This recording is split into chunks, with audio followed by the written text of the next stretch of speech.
नमस्कार दर्शक बंधु जय जगन्नाथ। दर्शक बंधु आज छोटिया कार्यक्रम आम वास्तु विषय किसी आलोचना करवा। आपण जीवन में सुख शांति केमिति प्राप्ति हम। अनेक समस्या प्रत्येक दिन घरे ना घरे उपजुची। तेणु घरे किपरि सुख शांति मिल घर लोक मैंने किपरि जहाँ भी रोजगार करंतु ना कहीं भलरे बसवास करेंगे शांति बसवास करेंगे समस्तଙ୍କର लक्ष्य थाए। आमे आम घर को मध्य भल भाव सजाई पारिबा। वास्तुशास्त्र अनुसार किसी नियम रही। आमे प्रत्येक दिन घरे क्यों क्यों कार्य कले घरर उन्नति होता है से विषय मध्य आलोचना करिबा एवं परस्पर मध्य भल संपर्क किपरि वृद्धि पाइब से विषय मध्य आलोचना करिबा।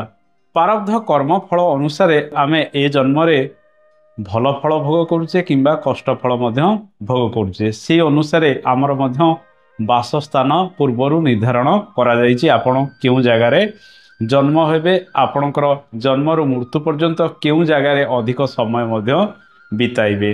दर्शक बंधु आमे जेतबेले घर टे करुचे शिल्पी को डकाई आमे घर कार्य गुड़िक आरंभ करिथाउ। घरर क्यों दिगरे कौन रहिबो से विषय मध्य चर्चा करिथाउ। आपण घर कर सारी किंतु घरे बेले बेले विभिन्न प्रकार समस्या सृष्टि होउची अशांति सृष्टि होउची। आपण घरे केउ केउ कार्य गुड़िक करिबा आवश्यक से विषय आसंतु जानिबा। घरर नैऋत्य कोण कहले दक्षिण पश्चिम कोण को बुझाए। एई कोण रे आपण नड़िया गछ फलंती वृक्ष पकांतु यह शुभ फल गुड़िक वृद्धि करिथाए। घरर नैऋत्य कोण सब उच्चा हवा आवश्यक। ये कोण रे आपण श्री हनुमानकर पताका लगाइले मध्य घरे सुख शांति वृद्धि होता है। घरे थिबा समस्या गुड़िक मध्य अनेक क्षेत्र में कमी थाए।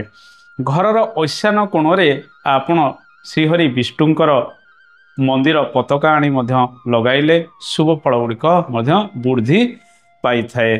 आपण श्रीक्षेत्र जाउथिबे पुरी मंदिर महाप्रभुंकर जो पताका गुड़िक कढ़ाई थाए ताकू मध्य आणुथिबे ईशान कोण रे लगांतु शुभ फल गुड़िक वृद्धि पाइब।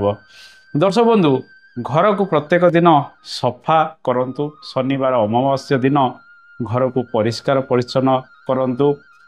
पंचमुखी हनुमानकर फोटो घरर दक्षिण दिग को मुख करी लगांतु। अनेक शुभ फल गुड़िक वृद्धि पाई थाए। आपणकर घरर दिग जदि पश्चिम मुखा रही ताहले से दिगरे आपण घोड़ा नाल को लगाइले मध्य शुभ फल मिलता है। नृत्य करुथिबा श्री गणेशंकर फोटो को मध्य पश्चिम दिग को मुख करी लगाइले मध्य शुभ फल मिलता है। घरे आपणकर मृतक व्यक्तिंकर फोटो को दक्षिण कांथरे लगाइबे। दक्षिण दिगरे से माने स्थान पाइले शुभ फल गुड़िक मिलता है। जदि आपणकर ठाकुर घर रही से घरे स्थानित से मानकु करंतु नाही। दर्शक बंधु आपणकर घरर ईशान कोण होउची एक महत्वपूर्ण कोण। ए कोण जेते शुभरे रहिबो घरे सेते सुख समृद्धि वृद्धि पाइबो। घरर लोक माने स्वास्थ्यवान मध्य हेबे। तेणु ईशान कोण को सबले परिष्कार परिच्छन्न करंतु। ईशान कोण रे गोटे माठिया रे सबले जल भरी करी रखंतु। अनेक अशुभत्व मध्य दूरीकरण होइते। ईशान कोण जदि किसी अशुभ थाए बेले बेले शुभ मांगलिक कार्य में बाधा प्रतिबंधक देखा जाए। ईशान कोण को परिष्कार परिच्छन्न करने आवश्यक। दर्शक बंधु आपण देखुथिबे चाइना हो थाईलैंड हो ये सबू हांगकांग इत्यादि देश मानकरे से माने हसुथिबा बुद्धंकर मूर्ति बा फोटो को से माने रखितांती। घरर मुख्य द्वार सामने एमितिया फोटो किंबा मूर्ति इत्यादि रखिले नकारात्मक शक्ति गुड़िक सहजरे घर को प्रवेश करि पारे नाही। जदि गोटे लोक आपण घर को प्रवेश करूची किछि ता माइंड रे किछि खराब चिंताधारा रही प्रथमे जेतबेले से हसकुरा बुद्धंक मूर्ति को देखिबो ता मन रे अनेक परिवर्तन मध्य आसीबो। दर्शक बंधु घरर प्रत्येक दिगरे आपण द्वार मध्य रखि परिबे। आपणकर सुविधा अनुसार जो दिगरे रास्ता जाइछि किंतु सेतिपाई मध्य अनेक नियम रही। आपण शिल्पी मानक सहित जोगाजोग करी प्रकृत रे एई दिगरे केउ स्थान रे द्वार रखिले आपण सर्वोत्तम रहिबो से विषय में आलोचना करि परिबे। घरर पानी छातर पानी सब उत्तर पूर्व आड़ को बही जीवा भल। दर्शक बंधु आपण घरटीए करिसंती घरर मुख्य फाटक पाखरे जदि टी जंक्शन रहुची बा तीन गोटी रास्तार कनेक्शन रहुची यह बेले बेले अशुभ प्रभाव गुड़िक घर उपरे पकाई थाए। तेणु आपण घरर फाटक आगरे पाचिरी निर्माण कर दियंतु अशुभत्व दूरीकरण हम। जदि आपण घर करूचंती कोनोसी मंदिर सामनारे किंबा मंदिर छाई जदि आपणकर घर उपरे पड़ुची यह अनेक अशुभ फल गुड़िक घर उपरे पकाई थाए।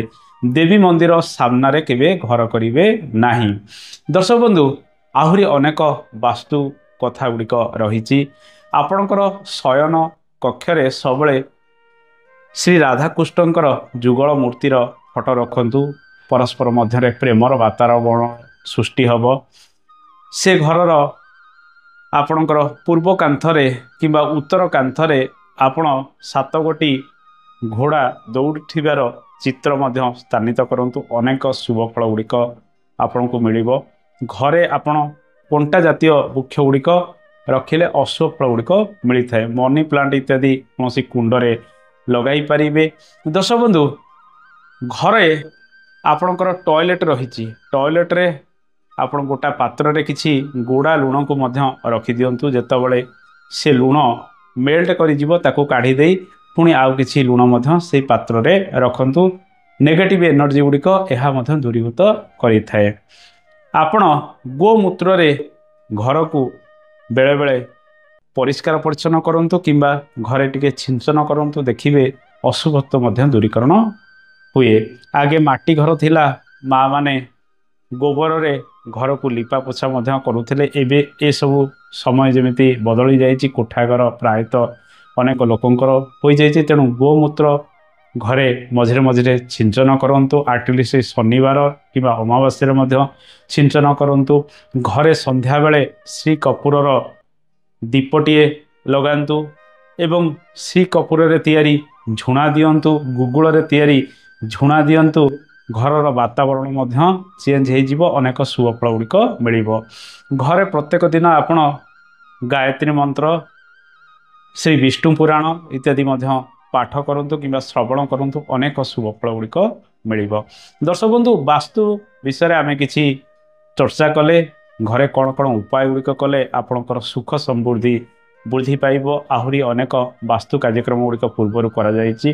जो माने ज्योतिष शास्त्र अध्ययन करने चाहूँगी नुआ ब्याच यही किछि दिन मध्य आरंभ होबाकू जाउछि। आपण तले लेखा जाइथिबा नंबर रे एसएमएस करि परिबे बा मेसेज करि परिबे किंबा फोन माध्यम रे जोगाजोग करि परिबे। पूर्वर अनेक ब्याच मध्य चली। जदि आपण पाठ पढ़िया पे चाहूँगी ज्योतिष शास्त्र विषय किछि नूतन अध्ययन करने चाहूँगी आपणकर जदि इच्छा आग्रह रही ताहले तले लेखा जाइथिबा नंबर रे आपण एसएमएस करंतु किंबा जोगाजोग करंतु। आजिर कार्यक्रमटी एमती थिला। आशा करे आपन को भल लागिथिबो। पुणी आगामी अध्याय आपन सहित देखा हबो। जय जगन्नाथ। धन्यवाद।